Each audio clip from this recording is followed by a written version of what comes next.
nkundira ngo usuhuze nongere nkubwire ngo ndagukunda kandi namwe murankunda ndabizi. Ni Theoneste ugarutse kandi imbere ya kamera ya Bigerezo TV. Uko nabibabwiye tuzajya tuganira ijambo ry'Imana, nta kindi kinzanye rero no kugira ngo tuganire ijambo ry'Imana. Mbanze gusuhuze mama, papa wanjye aho uherereye, mukuru wanjye, murumuna wanjye, mushiki wanjye, abantu bose bakunda Bigerezo TV mbashimire kandi ngusabe. Nyemerera ukimara kubona iki kiganiro cyangwa se umwigisha, kanda hepfo kuri icyo bita subscribe cyangwa se s'abone. Nurangiza ukande ahantu handitse kuri notification, ahantu hari akazogera, uzajya uhita ubona ibiganiro dushyizeho bitakugoye. Ikindi unyemerere ukore ahantu bita share, hari ahantu hari agakumwe burya ukoreho rimwe, Yesu araguha umugisha. Nyemerera tuganire, ariko tutaraganira shuhuje abantu bankunda ku isi yose. Hari abantu bari muri Amerika, ku mugabane wa Amerika, hari abari muri Australia, hari abari mu Bufaransa, hari abari mu Buhinde. Isi yose, iyi si yose iriho Abanyarwanda, kandi ngewe nkunda kubwira abantu ko ndi kwigisha abantu bumva ururimi rw'Ikinyarwanda. Hari abari muri Afurika, Zambia, Mozambique, hirya ku baturanyi mu Burundi, mu Uganda, kati katonda bahemukisha, Imana bamugisha mwese mwona mwagala ikigambo cya Gatonda. Imana ibamugisha mwebwe mukunda ijambo ry'Imana. Hanyuma munyemerere tuganire. Turagushimiye Mwami Yesu, tugushimiye ko duhaye umwanya utuganire n'abantu ba ijambo ryawe. Ntabwo senge ijambo ryawe kuko n'ubundi rirera, ahubwo ndisengeye kugira ngo ushyigikire. Mwuka wera w'Imana abe muri iki cyane mu izina rya Yesu, amen. Tuganire amagambo ye ari mu byakozwe n'intumwa, ibyakozwe n'intumwa igice cyaho cya 7 murongo waho wa 54. Haravuze ngo bicisha Stefano amabuye, nuko babyumve batyo bazabiranywa n'uburakari, bamuhekenyera amenyo. Ariko Stefano yuzuye umwuka wera, arararama areba mu ijuru, arararama atumbira mu ijuru, abona ubwiza bw'Imana na Yesu ahagaze iburyo bw'Imana. Aravuga ati, dore mbonye ijuru rikingutse n'umwana w'umuntu ahagaze iburyo bw'Imana. Barasakuza cyane, biziba amatwi, bamubwiriraho icyarimwe, bamukurubana, bamuvana mu murwa, bamwicisha amabuye. Abagabo bamushinje bashyira imyenda yabo ku birenge by'umusore witwaga Sawuli. Bakimutera amabuye arambaza, aravuga ati, Mwami Yesu akira umwuka wanjye. Arapfukama avuga ijwi rirenga ati, Mwami ntubabareye icyaha, ntubabareye icyaha. Amaze kuvuga atyo arasinzira, nuko Sawuli nawe ashima ko yicwa. Munyemerere twongereho n'aya, kandi ndumva ntawe biri bube biguye nabi. Twongereho n'aya ari mu Bakorino, urwandiko rwa 2 Pawulo yandikiye Abakorino, igice cya 4 umurongo waho duhere ku 8. Hanyuma turaza gusoreza aho ndi bubabwire. Urwandiko rwa 2 Pawulo yandikiye Abakorino, igice cya 4 umurongo waho 8, haranditse ngo dufite amakuba impande zose, ariko ntidukuka imitima. Turashobewe ariko ntitwihebye. Turarenganywa ariko ntiduhanwa. Dukubitwa hasi ariko ntidutsindwa rwose. Tugendana mu mubiri iteka urupfu rwa Yesu, ngo ubugingo bwa Yesu nabwo buhagarare mu mibiri yacu. Kuko twebwe abazima tutangwaho iteka ngo dupfe baduhora Yesu, kugira ngo ubugingo bwa Yesu nabwo bugaragarire mu mibiri yacu izapfa. Nuko rero urupfu nirwo rukorera muri twe, naho muri mwebwe ubugingo nibwo bubakoreramo. 13. Ariko dufite uwo mutima wizera uvugwa mu byanditswe ngo, nizeye nicyo cyatumye mvuga. Natwe twizeye nicyo gituma tuvuga. Tuzi yuko iyazuye umwami Yesu izamuzurana nawe, kandi izatwishyirana namwe. Burya ibyo byose bibaho ku bwanyu, kugira ngo uko ubuntu bw'Imana burushaho gusaga, abe ariko n'ishimwe rya benshi rirushaho gusaga, ngo Imana ihimbazwe. 16. haravuze ngo nicyo gituma tudacogora kandi nubwo umuntu wacu w'inyuma asaza, umuntu wacu w'imbere ahora ahinduka mushya uko bukeye. Kuko kubabazwa kwacu kw'igiwayiwayi kw'akanya ka none kwiyongeranya kuturemera ubwiza bw'iteka ryose bukomeye. Natwe ntitureba kubiboneka, ahubwo tureba ku bitaboneka, kuko ibitaboneka ari iby'igihe gito, ibiboneka ari iby'igihe gito, naho ibitaboneka bikaba iby'igihe cy'iteka ryose. Muvuge ngo amen. Imana ishimwe. Ibitaboneka ni iby'igihe kirekire, iby'iteka ryose, naho ibiboneka ni ibya none. Nkundira tuganire ijambo rivuga ngo ntaho bihuriye. Nshuti muvandimwe, reka twongereho n'ayo ari mu Baroma kugira ngo tubashe kumvira ijambo rivuga ngo ntaho bihuriye. Vurema ubuzima turimo ntaho bihuriye n'ubwiza bw'Imana. Ndumva ndyohewe cyane. Munsi ndashaka kwigisha nitonze, Umwami Yesu aze kubimfashamo. Ntaho bihuriye.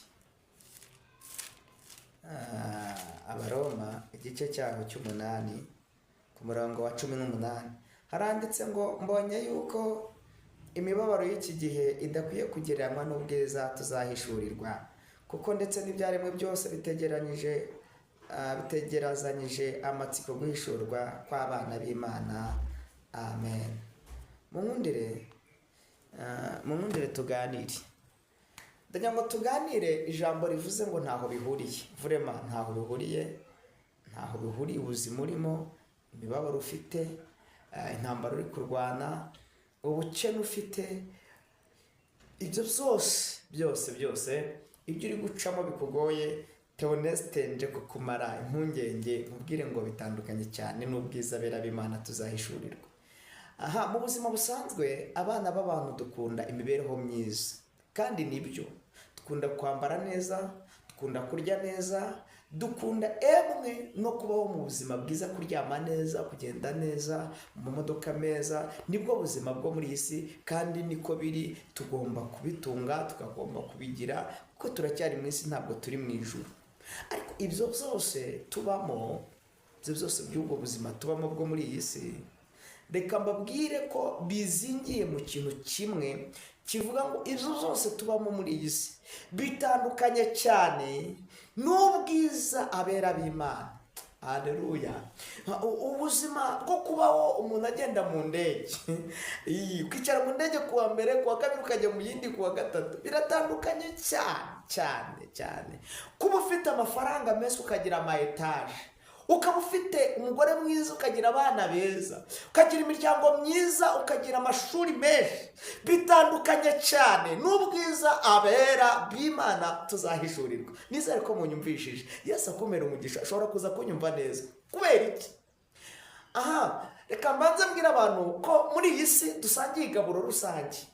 Twese hari igaburo dusangiye. Nabwiye abantu ndababwira ngo Yesu hari igaburo yaduteguriye tutazanga kurya. Igaburo tutazanga kurya rya Yesu ni igaburo ryitwa amakuba. Ushobora kunyumvishije noneho. Amakuba. Ati se Yesu ko nzi ko Yesu agira neza abantu be, agira n'amakuba. Babigishije nabi, bababwiye ko kwa Yesu byose ari salama. Oya, ntabwo byose kwa Yesu ari salama, ntabwo binagana. Kwa Yesu ntibinagana. Oya, kwa Yesu ntabwo binagana, ahubwo ibyo kwa Yesu bisaba kwitonderwa. Iyi nzira ya Yesu isaba kwitonderwa. Ntabwo inzira ari inzira yo gukiniramo, ni inzira iruhanije birenze uko ubitekereza wowe. Iyi nzira igera mu bwami bw'Imana, Yesu ubwe yaravuze, aravuga ngo munyura mu irembo rifunganye. Kuko abenshi baciye mu irembo, baba bageze buri inkike bakagera mu rugo, ngo abo ni abanyazini n'abajura. Abo ntabwo bigeze banyura mu irembo. Ariko Yesu aravuga ngo Yesu yaravuze ngo mwebwe munyure mu irembo rifunganye. Bivuze ngo inzira ya Yesu irafunganye, n'abayinyuramo bagomba kuyitondera. Inzira ntabwo ari inzira yo gukiniramo, ni inzira igoye birenze uko ubitekereza wowe. Ni inzira igusaba kwihangana, ikagusaba kurya nijoro, ejo mu gitondo ukabwirirwa, waba wariye ku manywa, nijoro ukaburara. Kubera iki? Kandi ugakomeza gushimira Imana. Iyi nzira ntabwo ari inzira isaba kugenda umuntu yirukanka cyane. Hari igihe nzategura icyigisho kijyanye n'iyi nzira Yesu yaduteguriye, ariko ndashaka kubanza kukubwira ngo muri iyi nzira Yesu Kristo yaduteguriye harimo ikintu cyitwa amakuba n'ibigeragezo byinshi kugira ngo tuzagere muri ubu bwami ngukumbuje. Shaka kukubwira ko ntaho bihuriye n'ubwami bw'Imana yaduteguriye. Ubu bwami kugira ngo tuzabugereho biradusaba ikintu cyitwa kwihangana, kandi tukaba abantu badakwiye gucogozwa n'ibiri muri iyi nzira. Muvuge ngo amen. Uraza kunyumva mama, papa nanjye uraza kunyumva, ndabyumvishije. Ndizera neza ko umwuka w'Imana aza kufasha mu kumva ijambo ry'Imana. Ndabizi neza hari abakunzi b'ijambo ry'Imana, njya mbibona murambwira ngo Theo rwose courage vraiment. Imana ibahe umugisha kandi mujye munasengera. Jewe ntabwo ndi gukora uyu murimo w'ivugabutumwa kubera yuko ngamije izindi nyungu. Inyungu ngamije ni inyungu z'Imana, ariko yabona ko ari na ngombwa Imana ikazama nanjye ibirayi nkarya. None se reka mbabwize ukuri, ntabwo Imana iguhamagariye kwandura, iguhamagariye kwezwa. Rero iyo weshejwe ukaba mu buzima bwo kwera, Bibiliya iravuze muri Zaburi 36 na cyereza 12 yaravuze ngo imigunzu y'intare ibasha gusonza, gukena no gusonza. Ni Dawidi yarivuze iryo jambo. Ngo ariko ngo abategereza Uwiteka nta cyiza bazigera bakena. Mu gihe cyose rero wakoze umurimo w'Imana, ugakorera Imana, hanyuma yo gukorera Imana, Imana igomba no kuguha ibigutunga mu gihe ukiri mu isi. Ntabwo turagera mu ijuru, irabizi ko tugomba no kurya. Rero ndashaka kuyihuza n'abantu bayo, nanjye ikampuza n'ibyo muri iyi si mu gihe nkiri mu isi, ikajya inyihera ibyo birayi nkabirya. Rega njye mfite amanya 32. Imana ntamenye igira, Imana ntamenye igira ku buryo yanyima ibyo kurya. Ntabwo Imana yanyima umuceri, ntiyakwima, ariko biranashoboka ko yabikwima kubera rya gaburo rusange turi kumwe turi kuvuga ryitwa amakuba. Kandi ntabwo kuba Imana itaguhaye ibintu aka kanya bivuze ko ari ubugome ifite, ahubwo iba ifite impamvu yabyo. Nk'uko umubyeyi adashobora kuguha ibintu abona hari impamvu yabyo, ashobora kubikwima afite impamvu. Rero reka mbabwire igaburo rusange dufite. Ndizera muri kunyumva. Ibyahishuriye Yohana igice cya mbere umurongo wa 9 haranditswe ngo njyewe Yohana mwene so musangiye amakuba, ubwami no kwihangana biri muri Yesu. Ibi ni ibintu dusangiye twese, yaba uwirabura, yaba umuzungu, yaba ukennye, yaba ukize, yaba urara mu ikanevu ku ikarito, yaba ugangika mu yandi magambo, yaba urara muri etaje. Twese mbibutse ko dusangiye igaburo rusange ryitwa amakuba. N'abari barara mu ma etaje buriya ubagendereye ukabaganiriza, wasanga nabo bafite ikintu cyitwa amakuba mu buryo utazi. Turacyari mu isi, nta hantu hatagerwa n'umubisha. Umuntu wese ageragezwa bingana n'ikigero ariho. Ntabwo tubaye mu buzima bwiza muri iyi si. Utapfushije uyu munsi yari kwa muganga ararwaje, utarwaje yaburaye, utaburaye yabwiriwe, utabwiriwe yambaye ubusa, utambaye ubusa. Donc ni ubuzima turimo, ni ubuzima bwitwa struggles life, ubuzima bw'imibabaro gusa. Ariko kandi hari ikintu Pawulo avuze iki yandikira abakorinto, arababwiye ngo twebwe turi mu isi, nibyo dufite amakuba impande zose. Aya makuba rero ni rusange.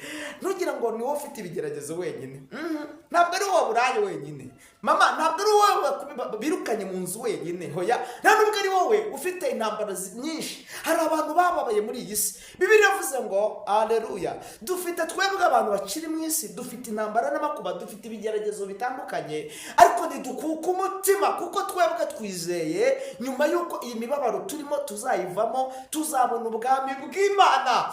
Haleluya, nyuma y'ibi bibazo n'ibigeragezo hazabaho ubwami bw'Imana. Aha, umuntu umwe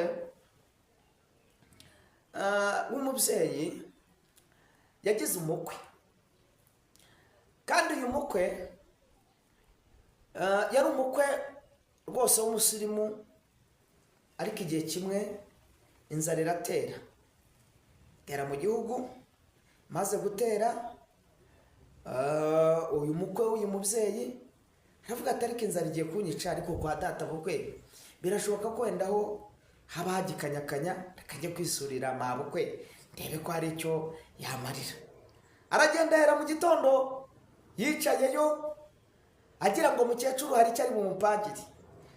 kuza kugeza mu masaha ya nimugoroba, urumva ntabwo cyari ukuganira gusa, yaranatekerezaga ati kuki yatinze. Kumbi no kwa nyirabukwe amakuba yitwa inzara yagezeyo. Ntabwo inzara igira isoni, ntahitinya, ntawe yatinya uko yaba ari kose, inzara ntigira isoni.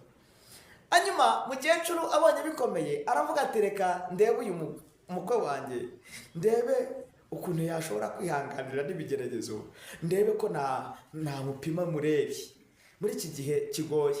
Mukecuru aragenda afata umutsima, nimvuga umutsima ni umutsima w'amasaka, arawucumba cyangwa se arawarika mu yandi magambo, arangije arawufata. Amaze kuwufata, tuvuge wenda aka ni agatambaro tukite umutsima. Uyu mutsima arangije afata ingumu ashyira muri wa mutsima, agira gutya arafokora mu mutsima, namwe kubyumva, agira gutya umutsima ashyiramo igipfusi, arataza urumva uko umutsima uri kwaguka. Afata isose yuzuye inyama, arangije kuyifata asukamo hahandi havuye igipfusi. Amaze gusukamo arabumbabumba neza.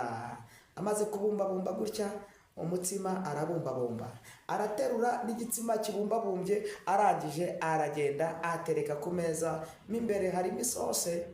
Mwibuka ko mo imbere harimo isose. Haleluya! Mo imbere harimo isose n'inyama, ariko ugiye kubirya ntabwo ari kureba, ntabwo ari kumenya yuko nubwo bikomeye ariko imbere hazabamo kunezerwa. Nyamukwe rero, nyirabukwe aravuga ati karaba urye mukwe wanjye rwose, kandi muze kuryoherwa.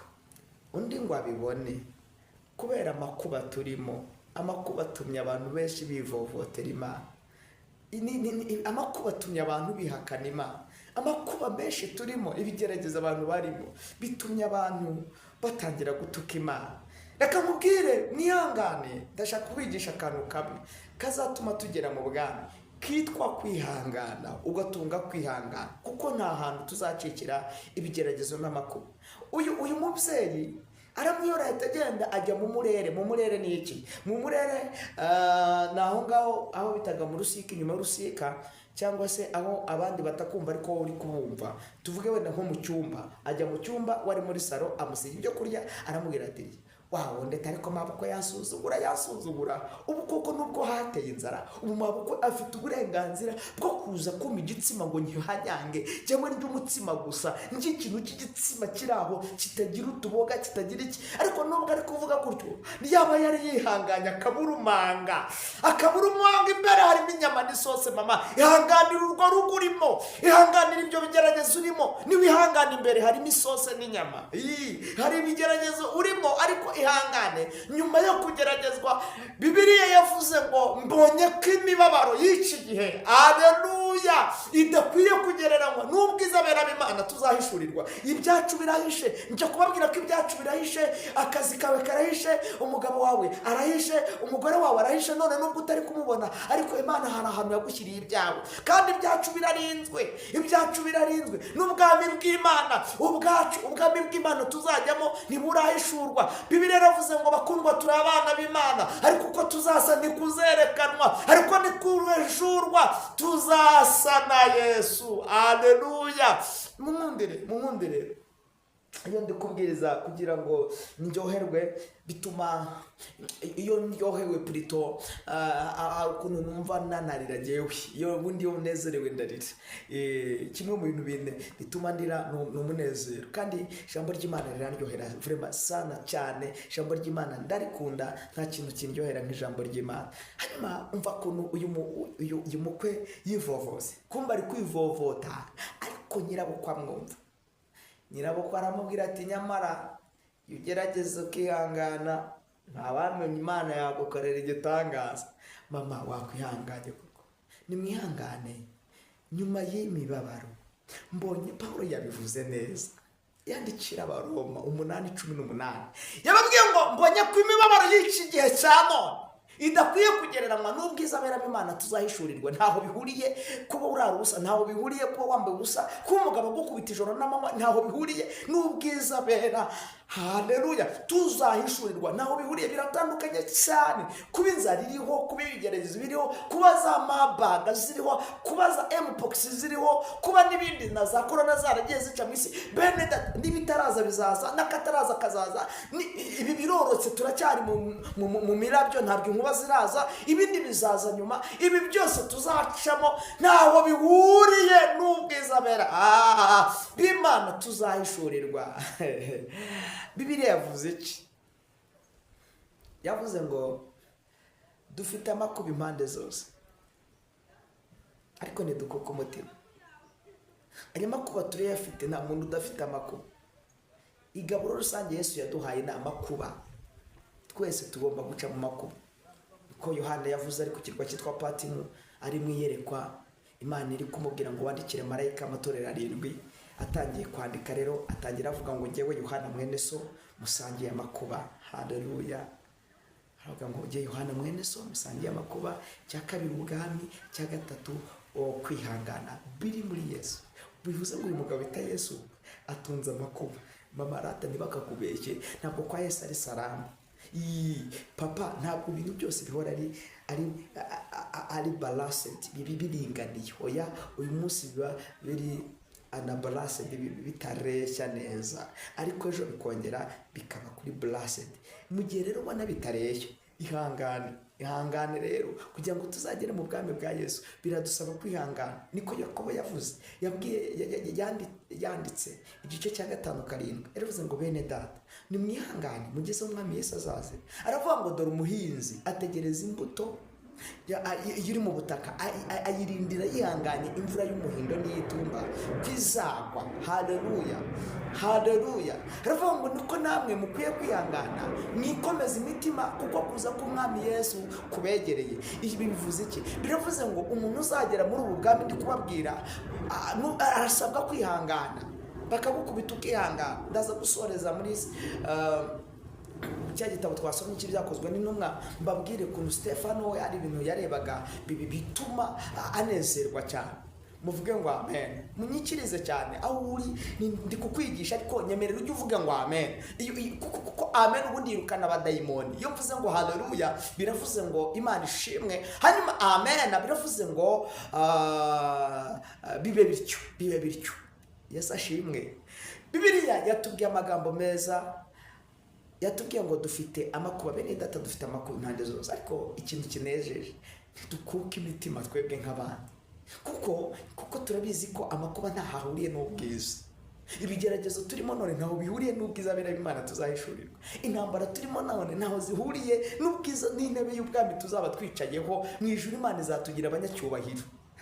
Haleluya. Hanyuma ntaho bihuriye, biratandukanye cyane. Twebwe tuzarabagirana mu ijuru, tuzaba twambaye amakamba meza, turi abantu badasanzwe mu maso y'Imana. Rero ntaho bihuriye. Birasaba iki? Biradusaba ko tugira umutima witwa kwihangana gusa, ubundi ntaho bihuriye. Ijambo ry'Imana ni ukuri, ijambo ry'Imana ni ubuzima. Bibiliya iravuze ngo kandi dusa nk'abagiye gupfa ariko turi bazima, tugaragara nk'abakene ariko dutungishije benshi. Ageze ku murongo wa 16 aravuga ngo twebwe, haleluya, nicyo gituma tudakwiye gushogora gukora neza, nubwo umuntu wacu w'inyuma ahora asaza ariko uw'imbere ahora ahinduka mushya. Haleluya. Umuntu wacu w'imbere ahoraho ahinduka mushya, ahinduka mushya.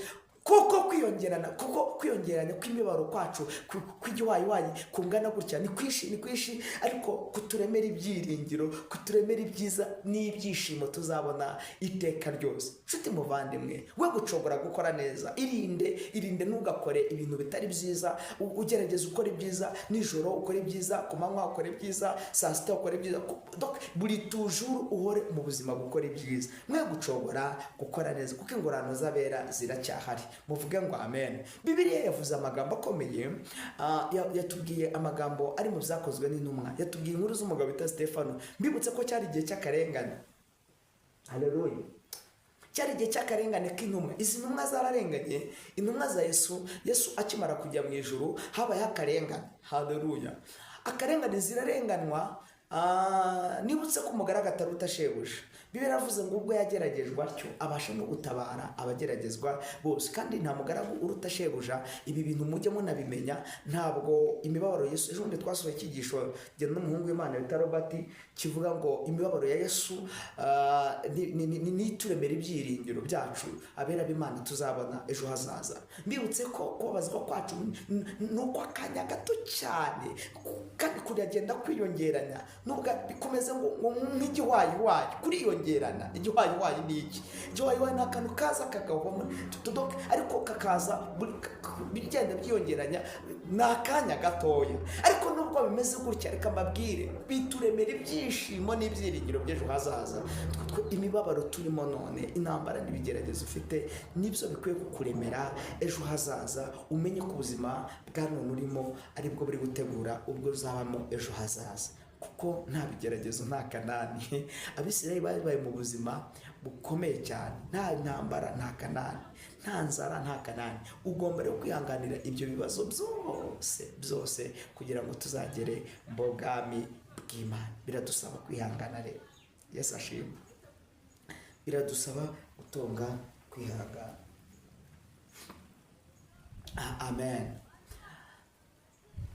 Akarengane k'intumwa kariho, nibutsa abantu ko kariya karengane kabaye ku ntumwa za Yesu byashushanyaga n'itorero rya Kristo ko naryo rizarengamo. Kuko Yesu amaze kugenda avuye mu isi, yageze kwa se, ahita avuga ijambo rikomeye. Yaravuze ngo mubo wantumye bose nta n'umwe wazimiye, ngo aterura itorero ryose arishyikiriza se. Amaze kurishyikiriza se, ahita avuga ijambo rikomeye, aravuga ngo nubwo ndi gushyikirije tukaba twicaranye n'itorero, nkurikire mu nyumve. Kubera iki Yesu yavuze aya magambo? Nkurikire mwumve icyo Imana ivuze. Yavuze ngo Abefeso, Pawulo yandikira Abefeso igice cya 2 umurongo wa 2, yaravuze ngo namwe yarabazuye abari mupfuye muzize ibyaha n'ibicumuro byabo.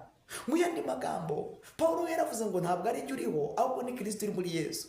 Mu magambo makeya, Yesu yafashe itorero aratuzura twese. Ntabwo Yesu yazutse wenyine, ahubwo yazuye n'itorero, arangije arimurikira Imana. Amaze kurimurikira Imana, ahita avuga ijambo rikomeye, aravuga ngo ntabwo nifuza ko aka kanya uhita urikura mu isi, oya, ahubwo uririndire mu isi, uririnde umubi. Mu nyumve, kuki Yesu atatujyanye iki gihe? Kuki Yesu atazutse namara kuzuka ahita avuga ngo itorero nirijye mu isi? Dore impamvu Kristo atajyanye itorero. Haleluya! Nukugira ngo abera b'Imana bakomeze babuze wa mugome. Imana ishimwe. Bakomeze babangamira ati Kristo uzaza kurwanya abera b'Imana.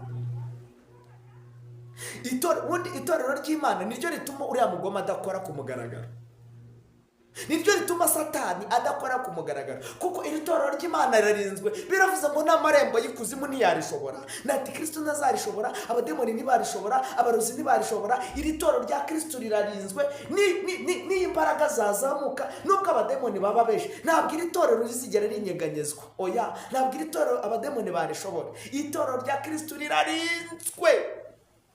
Haleluya! Kubera iyo mpamvu Satani ahora arigabaho ibitero ko ntazarishobora. Hanyuma rero tukiri mu isi, turi mu makuba n'ibigeragezo, ariko ntidukuka umutima. Tumeze nk'abantu bagiye gupfa, ariko turi bazima. Biravuze ngo twe tugenda n'urupfu rwa Yesu muri twe, kugira ngo agaragarire muri twe, kandi ubwo yapfuye nawe azatuzura. Ndashimira Yesu. Warakoze mwana, warakoze cyane, wabaye intwari Yesu. Ndashaka ko tuzana gusenga. Icyo gihe rero itorero rigaruka mu isi, n'intumwa ziba mu isi. Ariko izi ntumwa zisigaye mu isi zatatswe n'ikintu cyitwa karengane. Abayuda bakomeza kurenganya Abisirayeli, bakomeza kurenganya itorero ry'Imana. Uko barirenganyaga, harimo abagabo bagiye bamena n'amaraso. Reka mvuge kuri umwe twavuze, nubwo ari benshi, kuko hari umugabo bita Barutolomayo ngo bamukuyeho uruhu, bamwomoraho uruhu. Barutolomayo barangije bamushyira ku zuba, bamushyiraho n'umunyu, apfa yumva ari ku zuba kubera umwami Yesu. Uwo bita Stefano niwe tuwavuze, dushaka kumugarukaho gatoya, ariko reka mbanze mvuga kuri Petero. Petero ngo baramufashe bagiye kumubamba, aravuga ngo nimumbambe nk'umwami Yesu, bamubamba bamucuritse. Bageze kuri Stefano baramukurubana, bamukura mu murwa, ngo barangije bamwicisha amabuye. Mu gihe bamuteraga amabuye, Stefano ngo ahita abona ijuru rirakingutse, n'ahantu ashakaga. Yavuze ijambo rikomeye, aravuga ngo ntaho bihuriye, mbonye ubwiza bw'Imana. Kristo nashimwe, haleluya. Ntaho bihuriye papa. Stefano bamukubita ikibuye mu mutwe, ngo agahita abona ijuru rikingutse. Bamutera irindi, ngo akabona ubwiza bw'Imana. Bamukubita ikibuye mu mugongo, agahita abona ubwiza bw'Imana, akabona umwana w'intama w'Imana. Reka nkubwire, ntaho bihuriye. Ibi bigeragezo ufite ntaho bihuriye n'ubwiza bw'abera b'Imana tuzahishurirwa. Nkundira mbanze ngukumbuza ijuru, ndumva ashaka kubwira ubwami bw'Imana. Ntaho bihuriye, biratandukanye cyane. Mabaga itandukanye cyane n'ubwiza bera b'Imana tuzabamo. Ibi bigeragezo by'intambara n'ibigeragezo muri kumva ku isi cyane, ibi birwara biratandukanye cyane, kandi mbibutse ko bitazabura kubaho.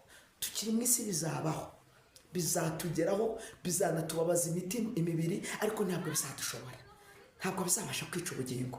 Bibiliya yavuze ngo iki? Yaravuze ngo ndababwira ngo ntimugatinya abica umubiri, badashobora kwica ubugingo. Iyi mibiri bazayitera ibishinge, iyi mibiri bazanayica ibihanga, iyi mibiri bazayitera ibyuma, iyi mibiri bazanayitwika. Ndababwiza ukuri, umva, iyi mibiri izababazwa, iyi mibiri bazayigongera mu muhanda, iyi mibiri umva bene data, iyi mibiri twambaye.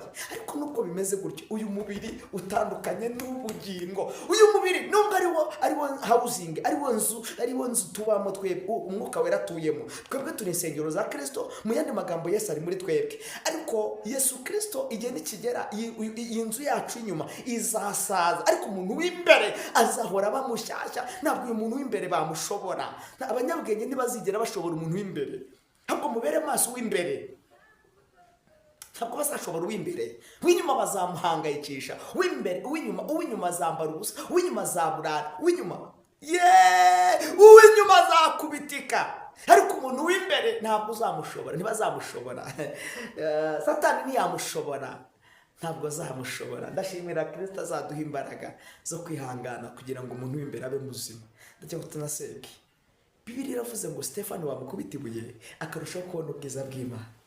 Haleluya, haleluya. Pawulo ahita yandikira itorero ry'Abaroma, aravugira ngo mbonye ko imibabaro y'iki gihe aravuze ngo mbonye ko imibabaro y'iki gihe idakwiye kugereranywa n'ubwiza bera b'Imana tugiye kuzahishurirwa. Kandi n'ibyahishuwe byose, ibyaremwe Plutôt byose birategereje guhishurwa kw'abana b'Imana. Ibyaremwe byose bitegeranije, haleluya, bitegereje kureba torero, bitegereje kureba abera b'Imana batumbagira, bitegereje kureba abashumba bacu, bitegereje kureba abarimu bacu, bitegereje kureba amakorari, bitegereje kureba bihanganye, bitegereje kubona nanjye Theo, biranegereje. Iri torero rirategereje, ibizima byose birategereje abera bo mu ijuru, ibizima n'abakuru. Donc n'Imana data ufite amatsiko yo kubona abera bazava mu isi. Senga, ntaho bihuriye rero. Ubuzima turimo buratandukanye. Mbonye ko imibabaro y'iki gihe, shando stifole waya dry, netoke talazo dry. Ubuzima turimo burababaje, ariko butandukanye n'ubwiza bera b'Imana tugiye kubona. Itorero ry'Imana riri mu marembera, itorero ry'Imana rirenda gutaha. Itorero ni mu maso, abera b'Imana turatashye, abera b'Imana turatashye. Abera ene talazo benefo sanse grome, abera turatashye, abera, abera turatashye, abera turatashye, abera turatashye, abera, abera turatashye. Harabura gatoya, turi mu cyumweru cya nyuma. Mbibutse ko hari icyumweru Daniel yabonye, iki cyumweru cyitwa ubuntu. Daniyeli 9:24 ni icyumweru cya nyuma. Aka gahe rero ni agahe ka nyuma. Torero harabura igihe gitoya tukajya kubana na Yesu. Abera harabura gato tugataha. Nababwiye ko ntazigera kuri YouTube yanjye ya Bigirezo TV sinzigera nshyiraho ibintu nta bintu bya politike nzajyamo, nta bindi bintu nzajyamo. Nzavuga Bibiliya, nzivugira Bibiliya, babikunda batabikunda nzavugaho Yesu. Nashaka ajyaba hareba views igira imwe, nashaka hareba umuntu umwe, ariko mvuze Bibiliya nta kintu bizantwara. Nzavuga neza Yesu, kuko njye ntuzamvugire nabi Yesu. Icyo amariye ndakizi. Ntiwavuga nabi uyu mugabo wita Yesu, niwambeshejeho uyu mujyi wa Kigali tubayemo kubera Yesu, ntabwo wamvugira nabi Yesu. Yesu yagiye abana natwe, ntukamvugire nabi Yesu. Rata Yesu turagushimiye, ijambo ryawe ni ubuzima. Wari uvuze ijambo rikomeye, ndavuga ngo mukiri mu isi ndabarindirayo, ariko kandi uri gutegura aho ibyicaro by'abera biri.